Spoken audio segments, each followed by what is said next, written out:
तो चलिए आज एक ऐसी कहानी की दुनिया में चलते हैं जो हजारों साल पुरानी होने के बाद भी आज भी उतनी ही ताजा लगती है। हम बात कर रहे हैं भगवान विष्णु के 5वें अवतार वामन की।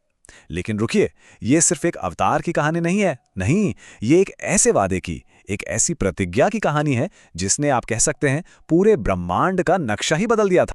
तो कहानी शुरू कहाँ से होती है? एक माँ की फिक्र से। अदिति, देवताओं की माँ, वो अपने बेटों की हार से बहुत दुखी हैं, परेशान हैं। और इस परेशानी में वो किसकी शरण में जाएंगी? जाहिर है, भगवान विष्णु की। और वही भगवान उन्हें एक ऐसा वचन देते हैं जो इस पूरी कहानी का, आप कह सकते हैं, फाउंडेशन स्टोन है। वो कहते हैं, मैं अपने ढंग से तुम्हारा पुत्र दूंगा। अब ये जो आश्वासन है ना, ये कोई मामूली बात नहीं है। ये कहानी का वो हिस्सा है जो हमें बताता है कि विश्वास में, भक्ति में कितनी शक्ति होती है। अदिति की जो अटूट भक्ति थी, उनकी जो तपस्या थी, उसका फल उन्हें मिला भगवान के सीधे आश्वासन के रूप में।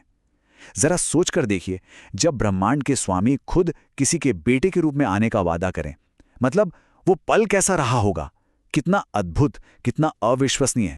लेकिन जैसा कि हर बड़ी योजना में होता है, यहां भी एक पेंच था, एक शर्त।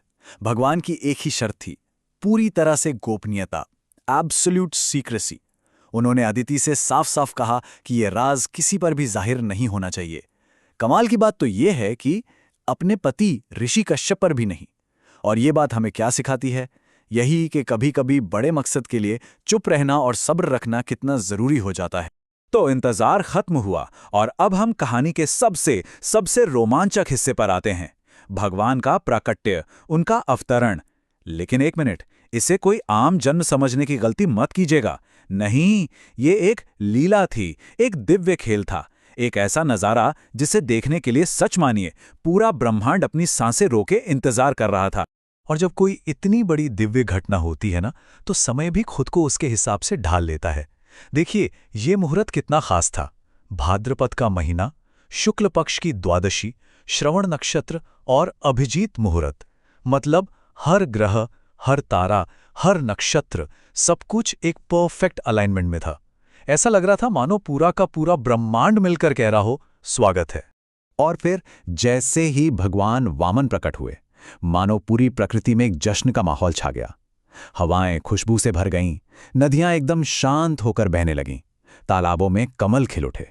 ये नज़ारा कुछ ऐसा था जैसे धरती माँ भी अपने स्वामी के आने की खुशी में मुस्कुरा रही हों। और सुनिए, ये जश्न सिर्फ धरती तक ही नहीं था। अरे नहीं, इसका पैमाना तो कहीं ज्यादा बड़ा था।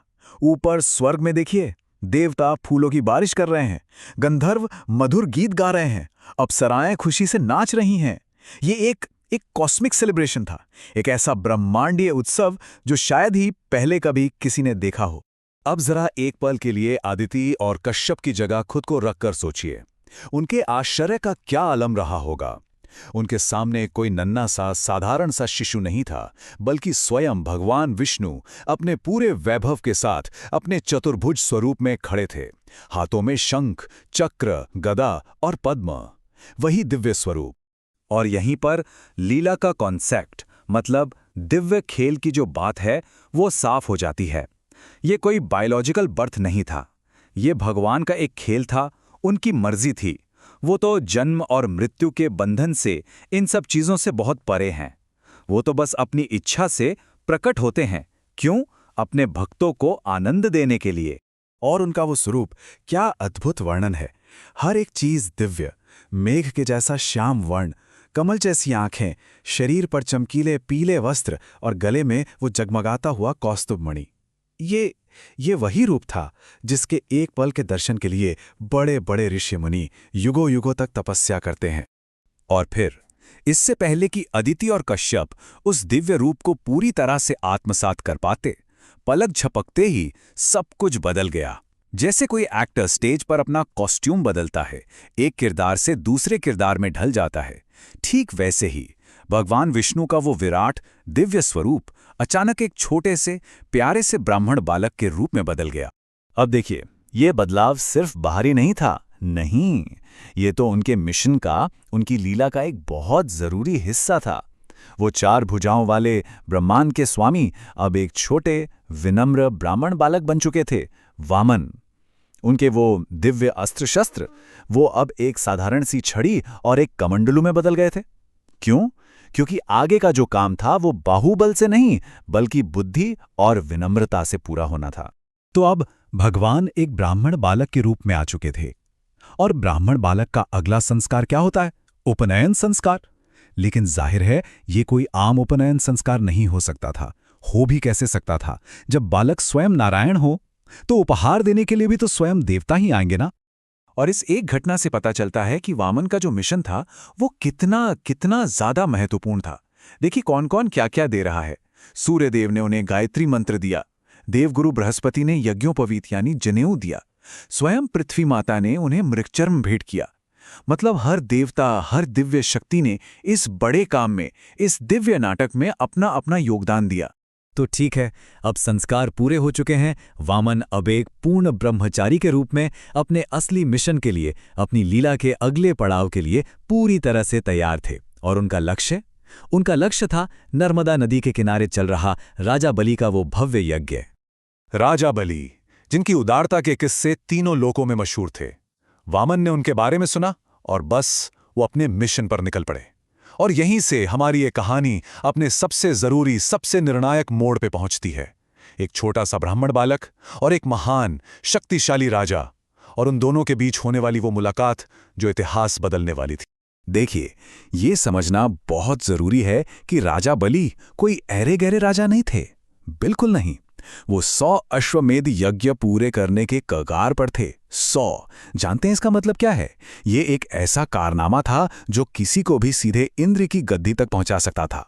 उनकी ताकत, उनका पराक्रम और उससे भी ज्यादा उनकी उदारता, इसके चर्चे तीनों लोकों में थे। तो कल्पना कीजिए उस दृश्य की। यज्ञ चल रहा है, बड़े बड़े ऋषि मुनि बैठे हैं, और तभी वामन वहां पहुंचते हैं। जैसे ही वो यज्ञशाला में आते हैं, वहां मौजूद हर एक व्यक्ति की नजर उन पर टिक जाती है। उन्होंने एक ऐसी चमक, एक ऐसा तेज देखा कि एक पल के लिए उन्हें समझ ही नहीं आया कि ये सूर्य है या खुद अग्निदेव चले आ रहे हैं। उनके छोटे से शरीर से ऐसी दिव्य आभा निकल रही थी जिसने पूरे माहौल को ही बदल दिया। और उस नन्हे से बालक के तेज से, उनके ओज से महान राजा बलि इतने प्रभावित हुए कि वो खुद अपने सिंहासन से उठ खड़े हुए। सिर्फ उठे ही नहीं, वो आगे बढ़कर उस दिव्य अतिथि का स्वागत करते हैं, अपने हाथों से उनके पैर धोते हैं और उस पवित्र जल को अपने सिर पर धारण करते हैं। सोचिए, एक महान राजा की विनम्रता का इससे बड़ा क्या उदाहरण होगा। और यहीं पर कहानी उस मोड़ पर आ जाती है जिसका हम सबको इंतजार था। राजा बलि, जो अपनी दानवीरता के लिए जाने जाते थे, उस छोटे से बालक से कहते हैं, हे ब्रह्मचारी, मांगो, जो कुछ भी तुम चाहते हो मैं तुम्हें दूंगा। तो अब सवाल ये उठता है कि एक छोटा सा ब्रह्मचारी एक महान असुर राजा से आखिर मांगेगा भी तो क्या मांगेगा? और खास तौर पर तब जब वो ब्रह्मचारी कोई और नहीं बल्कि खुद ब्रह्मांड का स्वामी हो। इस कहानी का अगला हिस्सा इसी सवाल के जवाब में छुपा है।